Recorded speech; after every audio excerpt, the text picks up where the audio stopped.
Avatar Fire and Ash, a short story set in the world of Pandora. Smoke rose on the horizon. From a place that should have been green, alive and sacred, there came only ash.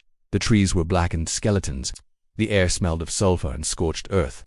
For the Na'vi of the Eastern Highlands, it was a sign. Something was wrong with Pandora. Kairu, a young hunter of the Omaticaya, had dreamed of this place long before the smoke appeared. In his vision, he saw a forest made of stone, glowing red veins in the ground, and a voice dry distant, but calling him by name.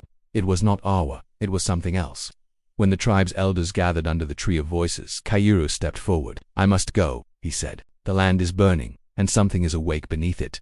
The journey to the Talon Plateau took many days.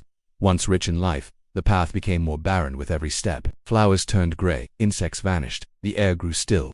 With him traveled Nayala, a plant speaker, and Tarek, a fierce warrior with strong doubts about Kairu's visions. But even he grew silent when the sky turned black with ash. At the edge of the plateau, they found the remains of an old human facility long abandoned. RDA markings still scarred the broken walls. Massive drills lay half buried in hardened magma, but one of them was still running. Beneath the scorched soil, something pulsed. Kairu pressed his hand to the earth. He did not hear Iwa. He heard a rhythm, mechanical and ancient. It vibrated through his bones like a second heart. When Nayala touched a nearby tree withered, half-dead, she recoiled in horror.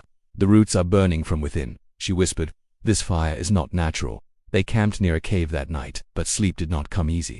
Tarek paced near the edge, tapping into his hidden communicator. He had been speaking with the new human settlers, the ones who claimed to be different from the old RDA. He believed this place held something valuable.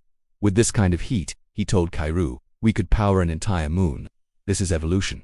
"This," Kairu replied, "is extinction." The earth shook. Flames burst from the cracks in the stone. Lava flowed like blood from an open wound. From deep within the mountain, a roar echoed, not of a creature, but of a machine that had become something more. They ran.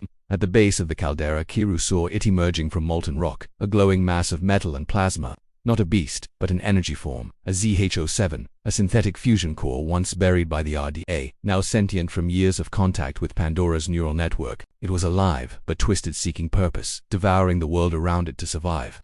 Tarek tried to signal the humans, calling in reinforcements. Kairu stopped him. "We must speak to it," he said. "You want to talk to that thing?" Tarek shouted, blade drawn. "It will kill us all." "No, it only knows how to burn because that is what it was made for." Kairu approached the glowing entity. He closed his eyes and reached out with his Silu, the sacred neural bond, not to connect body to body, but thought to thought. He braced for pain, but what came was confusion, like a child crying in the dark. "You were made to destroy," Kairu whispered, "but you don't have to." The light pulsed, the lava slowed. In that moment, Kairu showed it memories of forests in bloom, of creatures singing at dawn, of the way the Na'vi walked in harmony with the land. "Azea Gazeru," Sechi responded. It dimmed, it slept, the volcano cooled. Weeks passed, plants returned, new shoots broke through the ash. The Na'vi began calling the place Solentel Len Reborn. Tarek stayed behind, choosing exile over shame. He became the first guardian of the plateau, protecting it not from people, but from greed. As for Kairu, the Omaticaya gave him a new name, Silente Tano, he who tamed flame, not as a warrior, but as a bridge. He had not destroyed the machine, but transformed it, and in doing so had rewritten the story of fire on Pandora. Far above, the stars shimmered, and deep within the roots of Awa, something new stirred an awareness that even the most unnatural fire could be guided, if one dared to listen. Fire burns, but from ash, life always finds a way.